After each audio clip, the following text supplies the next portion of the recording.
Oh, here it is, guys. I found it. The show. About Oh, good. the ultimate and final episode of Agents of Speak for the season, episode 22, corresponding to the final episode of Agents of S.H.I.E.L.D., which aired last night. Again, guys, we apologize that we had to do this on a deferred schedule, but we had some conflicts, and hopefully you'll enjoy it anyway. So, as with me as always, we have Dave and John. Say hi, guys. From the Hi, guys. undisclosed location, hi. I'm in Fury's secret bunker. Shh. One of many. It In looks LA? like a secret bunker, actually. Yes. So, go ahead. As we go into this tonight, we're going to talk about obviously the season finale, the beginning of the end. The beginning of the end, yes, was the name of the episode. But I'd also we should talk a little bit about the overall season as well. I think we should. But yes, so go ahead, give the normal synopsis. So, obviously, we left off last week with some revelations, some things hanging in the balance. Didn't know what was going to happen to Fitz and Simmons. It jettisoned into the ocean. We didn't know how things were going to play out with Coulson in the team and whether they were going to catch Garrett or not. And of course, we also saw Garrett had been injected with the serum that apparently made him see the universe. A modified form of the serum. Right. Otherwise, Sky would be brilliant too. Well, so we'll touch on sure. that. We'll touch on that. So, Yes. So what we saw in this episode, for one, we saw Garrett go cuckoo for Cocoa Puffs, in that he was just being this weird existential, philosophical weirdo. He was touching the universe, man. Yes. Touching the universe. And etching weird things onto glass and various other oddities in behavior, and talking to, flowers in a very, on a level that she seemed to jive with, but it was totally wigging Ward out. And I have to say, John, in Ward being wigged out, kind of saw his true colors. We got to see his true colors in that it was a means to an end. He wasn't really, all HYDRA all the time. It was an end. It was a means to an end, and he was willing to do some things in the name of Garrett's agenda, and that's all it really amounted to. It doesn't change the fact that there are people there he didn't have to kill, and he still did. You're right. Absolutely. He was a monster. He pulled the trigger a few times when he probably could have avoided it. He went down a dark path that he's going to have to reflect on and think about now that he's got caught and sent up the river. But it definitely created a moment there where he was calling into question his own loyalties, because he wasn't loyal to HYDRA. He wasn't loyal. Obviously, he wasn't loyal to S.H.I.E.L.D. We found that out already. But he wasn't loyal even to HYDRA. He was loyal to Garrett. And in the end, that's all that mattered, because Garrett was a father figure to him. Right, and which is what they really showed in last week's episode, because Garrett saved him from a life of being in juvie and jail and not having to, and getting away from his parents for the mistake that he made, which was understandable. But it does question it does question his moral compass, because he made a lot of poor decisions by following Garrett to the bitter end. But he was a teenager, obviously a misguided teenager to begin with, that he did whatever questionable things he did that put him in that boat in the first place. Though he seemed remorseful for whatever he did that ended up getting him into juvie, he did have remorse for, but it didn't matter because basically Garrett sent him down a very dark rabbit hole, which we talked about last week. They basically drop him in the woods and he trained him to be what he was. He trained him to be a killer, to be, to be heartless and to be able to be a double agent. Yes. Yeah. Which is and that very affects much the person. So, does things to your head, man. It absolutely does. Absolutely does. But anyway, back to our friends, to Coulson and friends. We did. I was gratified to see that what we postulated ended up being true. That the plane was moving slow enough and low enough that the pod was safe, but for whatever reason landed at the bottom of the ocean. And Fitz and Simmons were okay inside, if not banged up a bit. Right. So it was interesting how that played out, and also just to jump that shark a little bit on that chain. Pun Obviously, intended. yes. Fitz eventually professed in what he thought were his dying moments, professed his love to Simmons. Well, he didn't say it. He just said, but "Let me show you." pretty much did. No. He's like, "You're my best friend," and he's like, "You've always been more." Mm-hmm. I know I'm the schmaltz. I know I'm the schmaltzy one, but I did tear up at that scene. Especially after they escape from the pod. They escape from the escape pod, and they're floating up, and she's dragging him to the surface, and he's not moving. And then and then it just all hit the head when the helicopter's floating there, and then a hand reaches out to pull him out of the water. And that was awesome. Yes, that was awesome. I cheered when you went still and quiet. That's very uncharacteristic for you.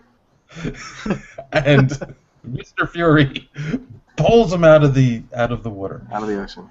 Yes. See, he was keeping you from saying that. He didn't want that revealed yet. Yes, I know. He wants people to still think he's dead. So yeah, obviously Nick Fury shows up and saves the day. And not only in that way, and we'll get to the other ways in a bit, but yeah, on the other end you had Coulson and May and Sky and Triplet getting ready to storm the castle. The castle being Cybertech, and they with some toys and some weapons, and Coulson gives a nice inspiring speech, and they go in hot and smart. Very. And I have to say, that was a lot of fun. Like, I like the whatever those weird sound grenades they were throwing that were just basically playing some music or playing some little whatever they were playing from the 40s. It was like 40s propaganda. Here come the soldiers! Watch out! Yeah, right. Yeah, and I'm sure it was probably something like World War II era type things to sort of fool your enemy into thinking you're coming from over here when actually you're coming from over here. Right, and that's what they were using. And they used them effectively. They did that well. But what was great is they were drawing those soldiers out on purpose to give Sky a chance to get in there and basically cause them to enact a protocol that would get them off their backs. Well, basically to get their ace in the hole. Right. Because they basically said, all right, let's enact this protocol, which means they're going to go to their prime directive, which is go protect Garrett at all costs, which got them off of their backs, but also let them, handle some other business. Now, I'm still curious, did they ever really reveal? They mentioned, like, the incentives package. Mm-hmm. The incentive package were the people they were holding. Is that what it was? Yes. For the incentives package, that's what it was about?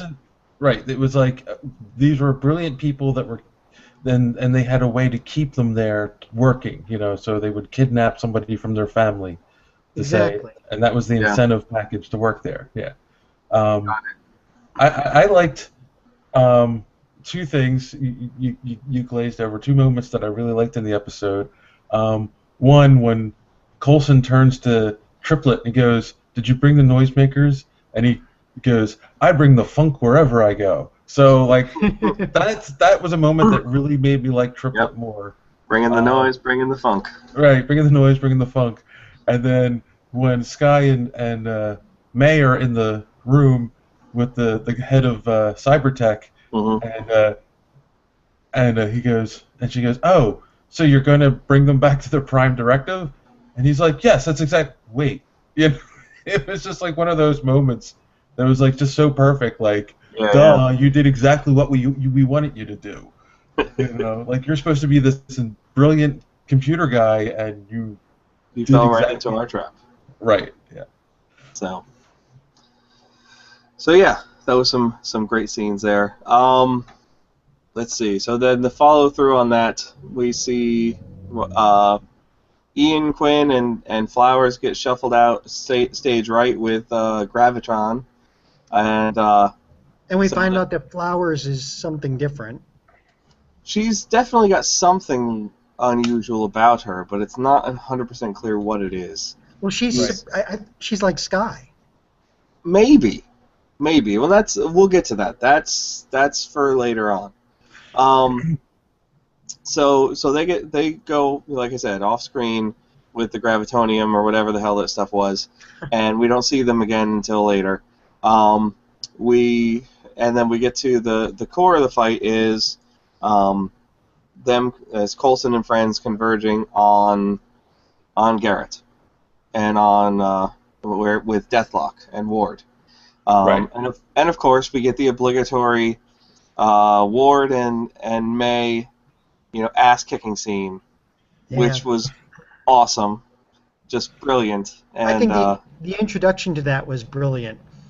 With Sky seeing the go, but I've got something you don't. What's that? So I've got May, who's really pissed. Right. And I have to say that part of that fight scene, sort of got my son a bit amped up because when she shot the nail gun in his foot a few times. Oh yeah. And he was like, Did they do that for real? I was like, no, Jake. It's pretend. There was no foot in the shoe that they shot the nails into. It's all fake. And he's like, okay. Yes. TV Jake. He has the suspension of disbelief, but he doesn't fully understand the cinematic magic involved in making those things play out on the screen. And yeah, I mean, it was just great, Actually, I think she said, you slept with her, and she's pissed. Yes, that's it. Right, and then just that whole fight, like... Oh, yeah, throwing him through walls. That was an intense fight. It was an intense fight. Go ahead, John. Yeah, Ward's got chops to be able to stand up to the cavalry like that. That is true. Don't call her that. Don't call her that. Exactly. Well, I think it was trying to show that they're both operations officers of S.H.I.E.L.D., so they both have the same basic training. So they're going to know how to counteract each other. Exactly. Yeah. So it was a fairly even fight, but I think they even showed May was more willing to go the extra mile. She picked up the saw. Yep. And then she shot him in the foot with the nail gun. Yep. Although he had her pinned down to the table saw. He was going to take her hand off. Yeah, he was going to take her hand off. So he was willing to go to some ends there too, but his hesitation is what killed him. I'm not killed him. That's not a spoiler. That's just no. So no. What lost him the fight? But then on the other side, they're going and doing their thing. Conversely, you have Deathlock and Garrett standing against Coulson and Triplet, which realistically is not very even odds. But they even the odds a little bit in that Sky manages to basically gets Deathlock out of the fight by getting his son free. But she does the worst thing you can do tactically to an enemy. You turn one of their greatest strengths into yours. Yes. So you take something away from them and you gain, Deathlock, which is a really nice thing to gain, actually. Yes, it is. But then you have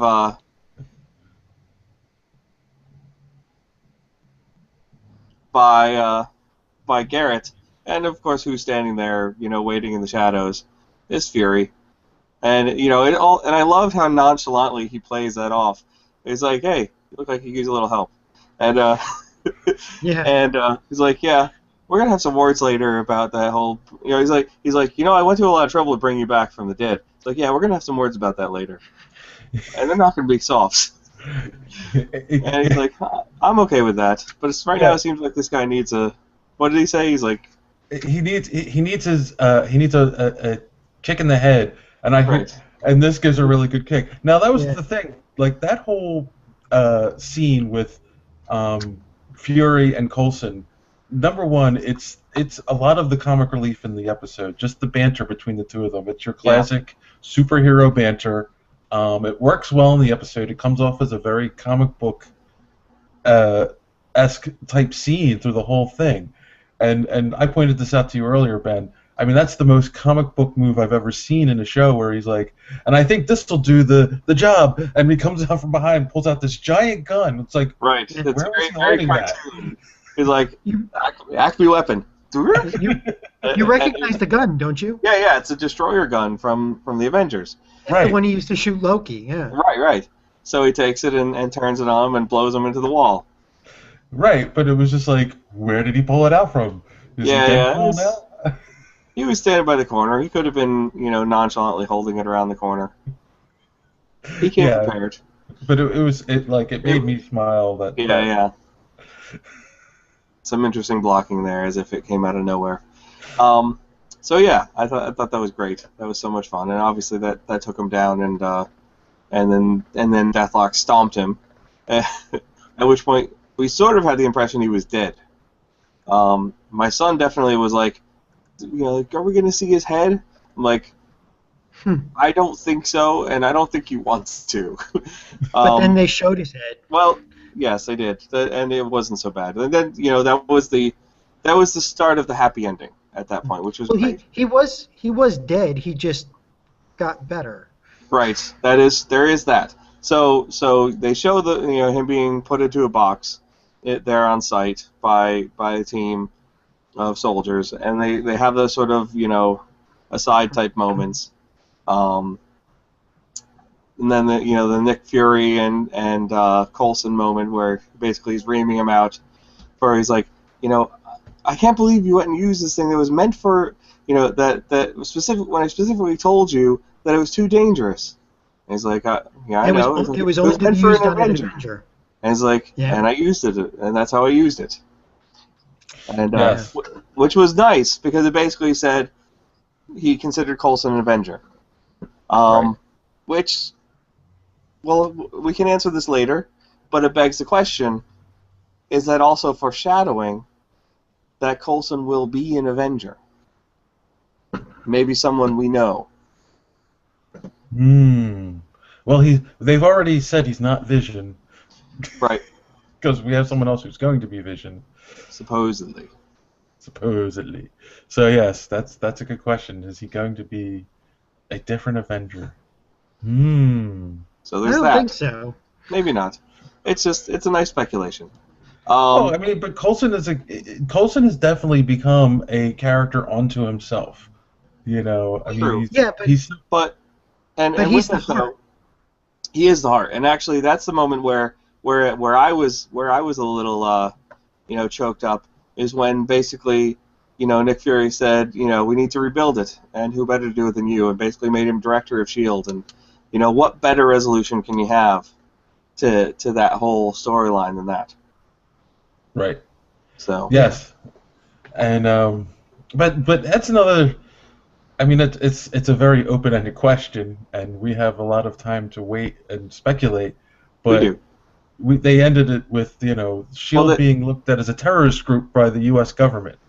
There was that, but this is different, and there's a couple endings to the show too. There's a lot of things here that there's also the other ending with Garrett, where we thought he was dead, and then he clawed his way back up into that super soldier chair that armored him up, and he stands up and starts monologuing, and then boom, explosion of Garrett, and Coulson's off on the side. He's like, "Here it is, guys, found it," with the big blue ray gun thing. Yes, another very comic book moment in the episode. Yes. Monologuing will always get you. Let that be a lesson to any future supervillains watching this right now. Although I I would like to see a comic book that played off the funny in that as funny as they did in that scene, because I Yeah. don't think I don't think I've seen anything that comic, like the way that Coulson responded afterward is that you don't see that often. Well, I mean, the whole scene you weren't expecting. We talked about it earlier. It felt tacked on, like an extra scene they added, but you weren't expecting him to climb up, Right. give you the chair, And have I the think Darth some of Vader that is moment. right. And I think some of that is the blocking of it, the way it got cut. Like we saw him being put into a box, and you didn't Right. see him come out of the box. You just saw him clawing his way up onto the table. And Right. there My was a guess dead is soldier there too, right. in that scene. But my guess is that there was some other footage they had initially of him like clawing his way out of the box and maybe fighting the soldier before he ended up climbing onto the table. But for time constraints, they probably had to leave that out. Right. But yeah, so and that was the whole thing. But you weren't expecting any of it, and like I said, it's a very Darth Vader-esque scene, um, where he Yeah. gets everything strapped onto him, and then all of a sudden he just disintegrates, you know.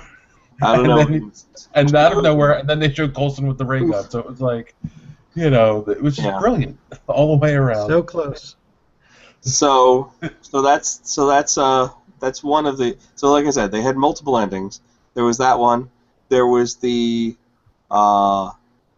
weird scene at the end with Flowers talking to some mystery man who seemed to be covered in blood for some reason, or some sort of oozy fluid that looked like blood, who is supposedly Sky's father.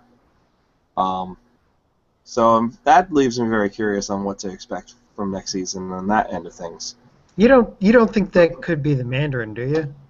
I doubt it. I don't see why that would make sense. Because I think Yeah. everything seems to point to she's not normal. I mean, we sort of talked about that blue thing looked like a Kree alien. I think that there have been statements that it might actually be a Kree alien that the GH325 came from. And there's a reason why it didn't react in her the way it reacted in others. And But it could, it didn't react in Coulson either. I mean, well, it just did to him the same it did yes, to her. no. We'll get to that. It did, and we'll explain that in a minute. So it didn't cause that same reaction in her. She seemed perfectly fine and unaffected by it, other than the fact that she healed and is better. Clearly, there's more under the surface with her. She may not be fully human. She might be Kree herself, or she might be some other sort of half-breed or hybrid that is living on Earth, or some other type of metahuman that has a Right. resistance to whatever that is. Well, the only reason I said it might be the Mandarin is because some of the latest canon is that the Mandarin is from a line of people that are half breeds from some ancient draconian race from outer space. So Okay. That's This thing came actually through. that is one of the what you call it theories online, is that she's related to the Mandarin somehow, and the fact that in Hail the King, if anyone has seen the Marvel I have short seen yet, it. I saw All Hail the King. they basically they changed the fact that he was the Mandarin in the movie, and the fact that they stole the name, and they're saying the real Mandarin is still out there. So Right. Anyone who hasn't seen it should go track it down and watch it. It's great. It's on the Iron Man 3 DVD. No. It's on the Thor Dark World DVD set. Or yes, And it's definitely worth watching. It's the longest, I think, of those short films that they've made so far. Because I want to say it was about around 11 minutes. But it's definitely really interesting. Starts out of this style as if it's like a documentary about whatever the guy's name is. I can't think of what it was. It was Trevor Slattery. right. In prison, after his impersonating a terrorist act. But then it ends with the reveal that the guy who's been interviewing him is actually a follower of the real Mandarin, and the Mandarin's not happy about the fact that he's used his name, and he basically kidnaps him out of the prison. Right. To go meet the real Mandarin and stand for justice for his actions. But anyway, I guess I sort of gave it away, so you don't need to see it now. Watch it anyway. It's good. Point is that the Mandarin is real and is out there, and could show up in the movie universe at some point, or in the TV show, who knows, but that's still a potential plot line. Could she be the Mandarin's daughter? I don't know. It doesn't seem... Maybe? I don't know. I'm not hedging on that one. But to the point of what John was saying, that Coulson wasn't affected, you're right and wrong. So he wasn't affected because they did to him the only thing they found that worked, which was purging his memory. And that's why he was fine up to that point. But there was an end scene that they had after all those other scenes that we've talked about, where after seeing the glass etching that Garrett had done, wandering around the ship, he goes off and finds another wall, pulls out a pocket knife, and he starts carving an even bigger array of those weird circles and ovals and things that we don't know what that is. And that's actually the third time that's come up, because that was actually in the episode where they first came across the eye implants with that agent that used to work with Coulson before, that was taken over. Right. When Ward was wearing the glasses to pose as her and get into that facility, that's what was on one of the boards in that room. On one. Oh yeah, you're right. The same kind of writing. So it has precedence. I didn't see that where it could just be Kree writing, or it could be some sort of alien formula for something. I must have missed that scene because maybe it's because I'm in Las Vegas, but Yes. Yes, they didn't show it in Vegas. They didn't show that end piece. What happens in Vegas is somewhat sketchy, and sometimes you miss things. So. So I mean, that's actually probably my only criticism of this episode, is that it was very Return of the King-ish, where it had multiple endings. That was, I see what you're saying. So yeah, there was a little bit of that. I was okay with it. It's the end of the season. They had a lot of storylines that they were trying to tie up. The only issue I have with it is they felt a little non sequitur-ish. They didn't all dovetail nicely together. Didn't all make 100%. They weren't as fluid as they could be. But that aside, I loved the story. The story of it I thought was great. And all those little teases that they gave you is like, these are the reasons that you need to come back for season 2 to see the resolve of these issues. Like, has Coulson gone off the deep end, or is he still of sound mind, or has he gone the way of Garrett and is sort of like seeing the universe, and the formulas within.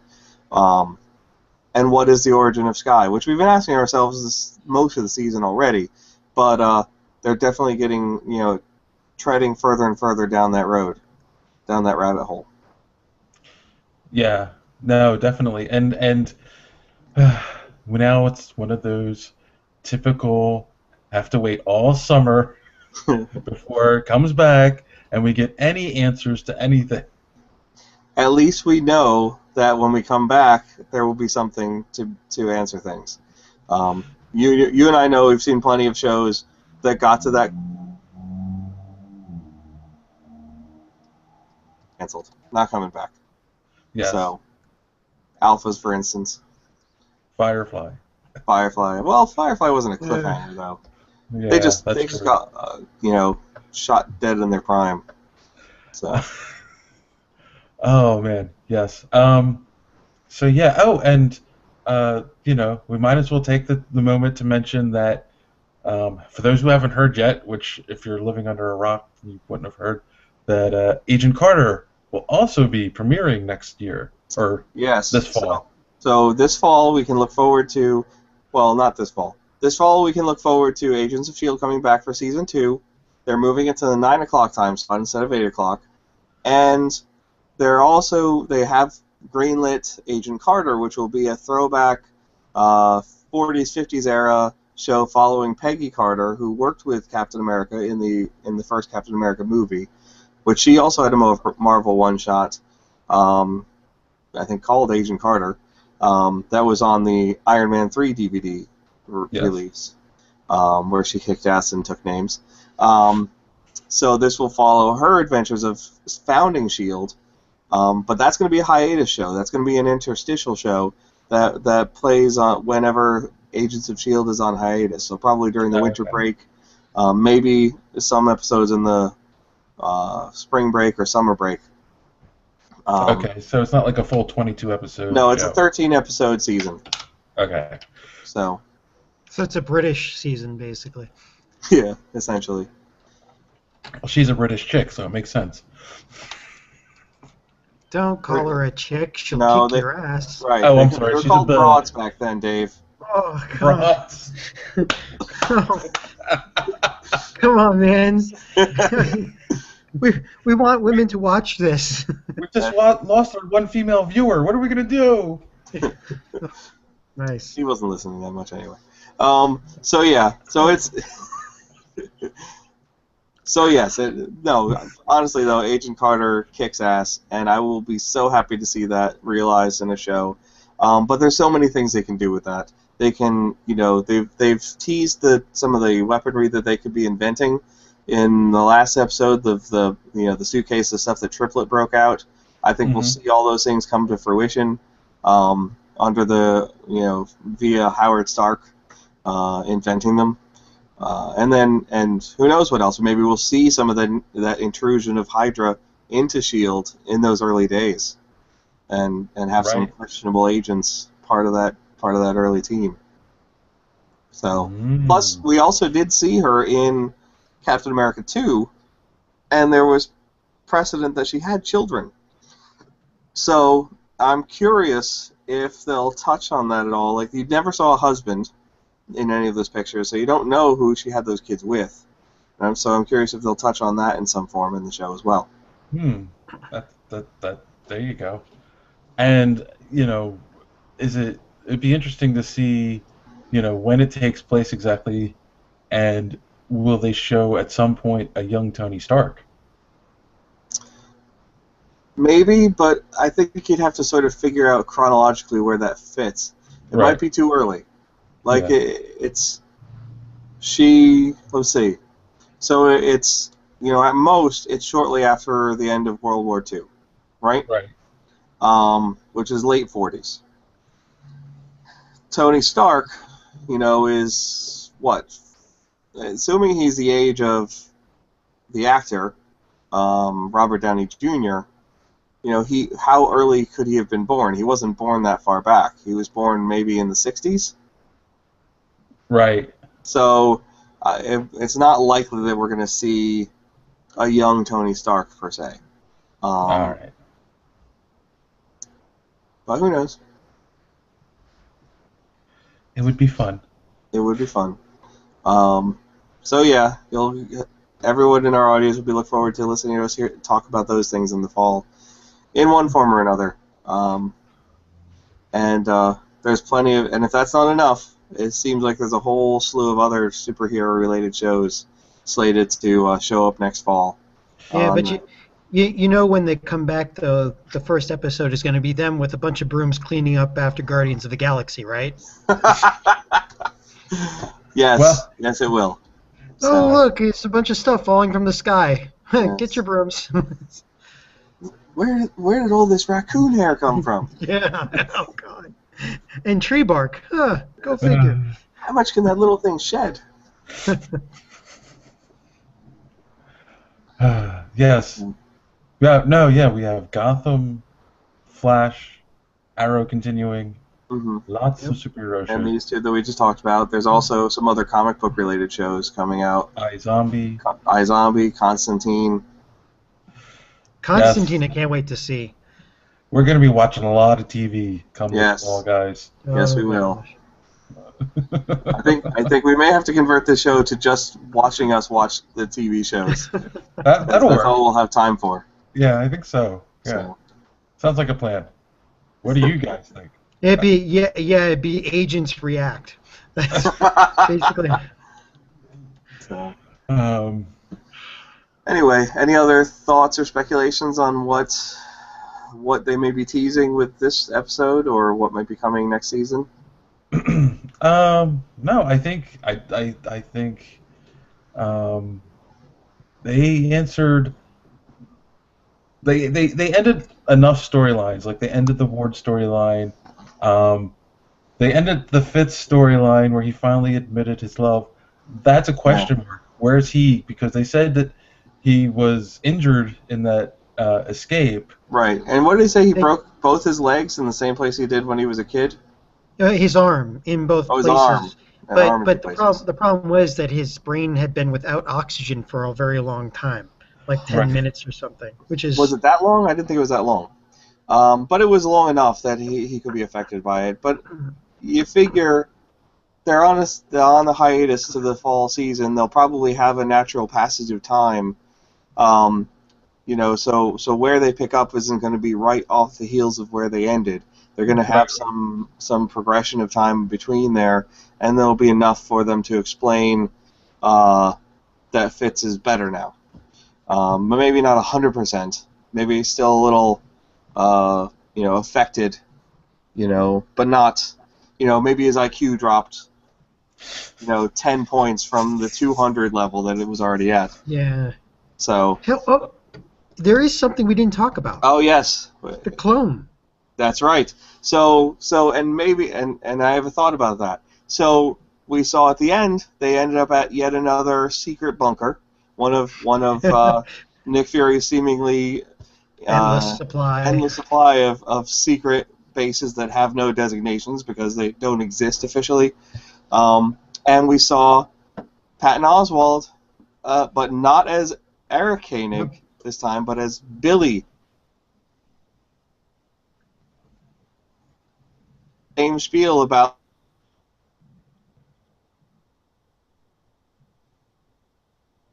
kind of thing, being scrutinous.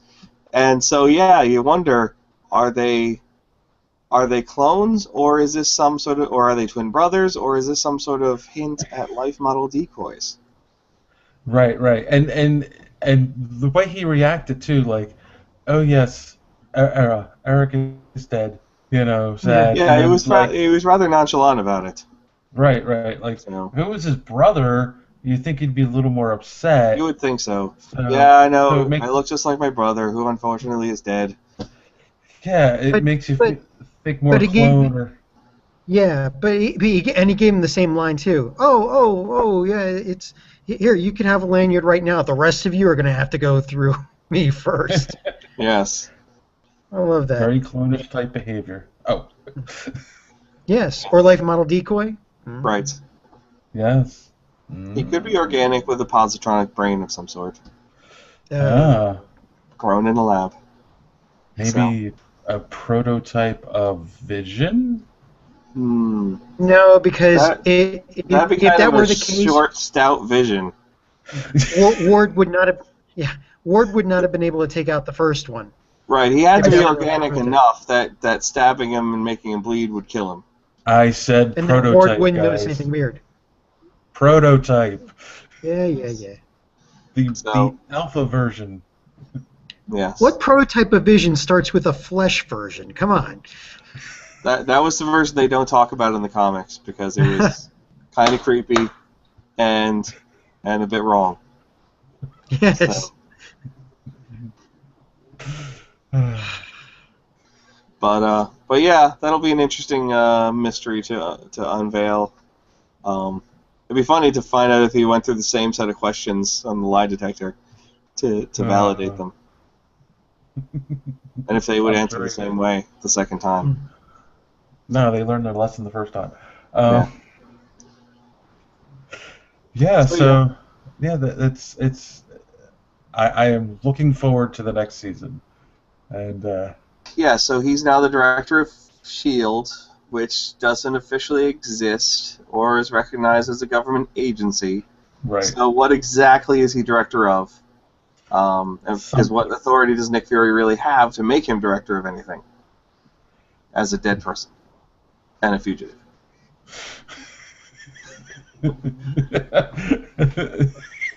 Seemed a little honorary, I'm just saying. Do you think Maria Hill will come back though? Um, I don't know. I don't know. But at the same time, I don't think she needs to. I think that she's better fit as, right hand man to Tony Stark in his endeavors. I think she'll fit well in Avengers 2: Age of Ultron as sort of like juggling things for Stark Tech and or Stark Industries from a Yeah. technology standpoint. Right. And probably it'll probably simply along the lines that she ends up firing some sort of disgruntled scientist who wrote the bad programming that ends up corrupting Ultron. Right. Right. No. Yeah. I mean, we'll see. There is also rumored an Iron Man 4. I'm not sure that is. So Well, Iron Man 4 looks like it might happen. They're waiting for confirmation that Robert Downey Jr. will do it, but they're already working on a script. Yeah. They have a plan, and they don't need to announce any more than they need to. They have Right. enough. They have enough slated as these are what we're going to do next. They don't need to tell us everything that they're doing next. Right, but that's what I'm saying is that if she's going to be in Avengers 2 and then Iron Man 4, she might not. She might be too busy to be in the show. We'll see what. And it all depends on where Coulson ends up. Yeah. If he goes nuts Well, and dies, then maybe she has to come in and be the director. maybe. Coulson is not going to die. No, he's been saved. He's been rescued. He's gonna stay He's been alive. brought back from the dead. Yes. Yes. We don't need to do that again. But she should have the availability to be in the show if she wants to, being that she's finished with the How I Met Your Mother show now, and has Right. a little bit more latitude to her schedule. So, Right. but we'll see how it plays out. Anyway, let's give it a wrap up here, guys. Let's see Real what quick. are our ratings for this episode. Oh, but real quick before we wrap it up, quick announcement. You're having that operation? Yes, I'm having the operation for you, Ben. No, we now have the beard. we now have our own Amazon store. So fans of Agents of Speak and of Superhero Speak, they can go online. There'll be a link down in the description of this episode. You're just going to Amazon like you normally do your normal shopping, and you're supporting us. So it's a win-win. Shop at Amazon, buy the same products you normally do, and support a great podcast. So, But the real question is, can they buy little plush figures of us? No, but yet. they can buy replicas of your beard. That would be a good one to have there. I'm gonna have to go and add things to that store, see if I can find a beard goatee costume kit and recommend that as a product. You can do that all you want. So yeah. So click the link in the description and buy some books and CDs. Right. People still buy CDs? I'm sure some people do. You can buy digital stuff. They have Amazon Prime. Buy their movies, TV shows, and MP3s. Join the modern era. Don't listen to Dave. Join the modern era. Buy the first digital season of Agents of S.H.I.E.L.D. That would be good. Buy Skin Game, coming out on the 27th of May. Yes. By Jim Butcher. Which in our other show, which came out this morning, we spent an entire hour exasperatedly talking about that series of books. And I meant that positively. That's a good thing. It's an awesome series. Yep. Yes. So anyway, Dave, review, rating, go. All right. So for this episode, are you in the box that Fitz and Simmons were in? Because that's what it looks like from your background. Yes, I'm in. That's where John and I are. I thought you knew that. No, I didn't realize. Yeah. Well, don't break the window yet. Okay, so we're about to break the window. John's got to get that gel on there first. And, okay. He's taking his dear sweet time. So anyway. Okay. Creepy Not now. That gel. Not that gel. Continue, Dave. All right. So Yeah, it was definitely. It probably was. There was a lot of great moments in it. I'm a little hesitant to say it was the best episode of the season. I'd have to go back and rewatch them all to definitely say that. All right, we'll wait. Go ahead. All right, I'm right back, guys. All right, I'm back. So I have to say that it was the best episode of the season. There was a lot of great comic book moments in it, a lot of great comic book banter between Coulson and Fury. Um, Even though the scene felt tacked on, Coulson blowing away Garrett at the end was just like, a victory for the good guys, and just so nonchalantly, hey, look, I found it. So yeah, I'm going to actually give it a 9.5 Okay. out of 10. And they set the bar pretty high. So next season, they got a lot to live up to. So I hope they can do it. By the way, I missed an opportunity for some Foley art there just a minute ago with the with your exit stage, right? I should have given the footsteps.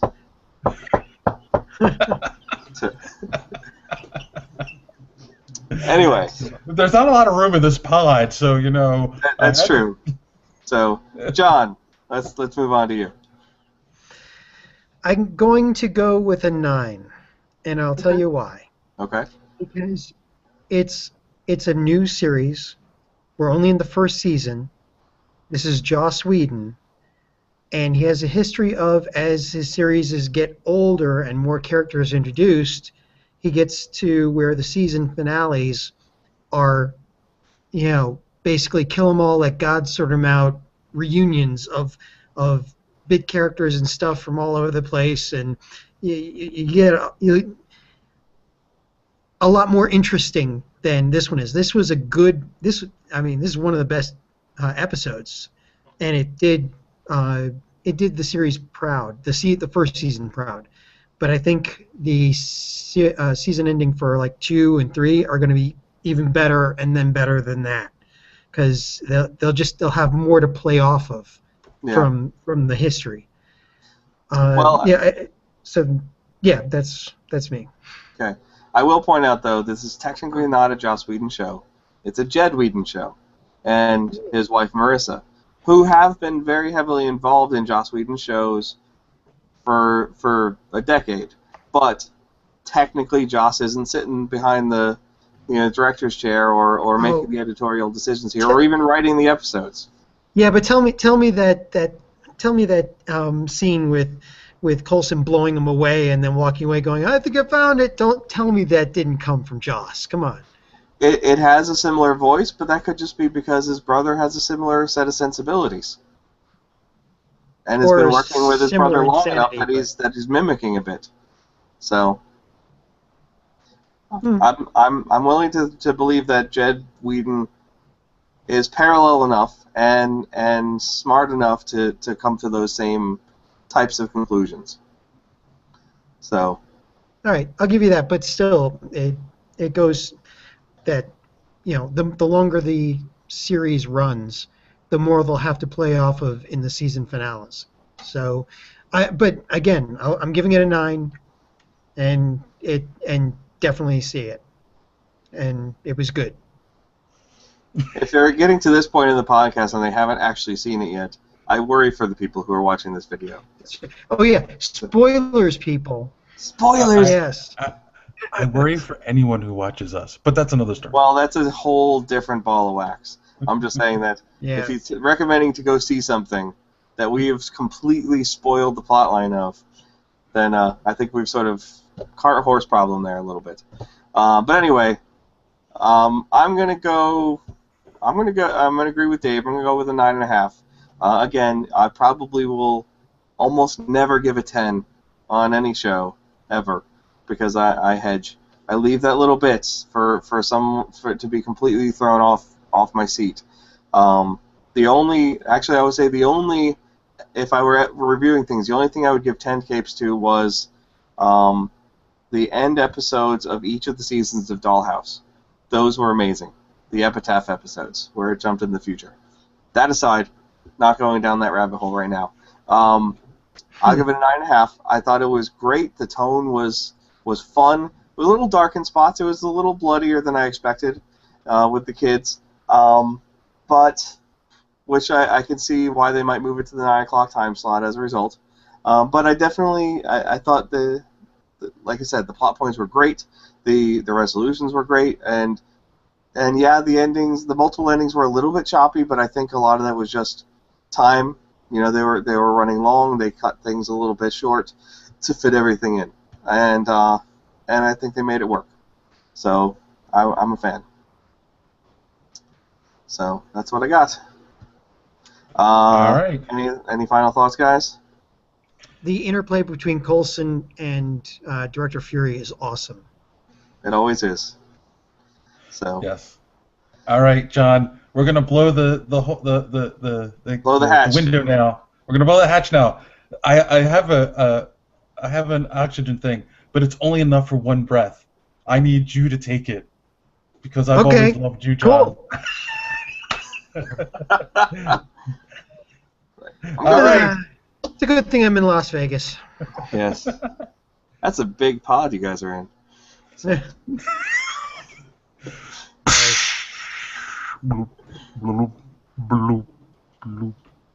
So tune in next season when it's just John and I, and the bloated, waterborne remains of Dave. So. Just wait for the incredible plot twist when we find out that Dave is actually a Beard's love merman. child. No, Yes.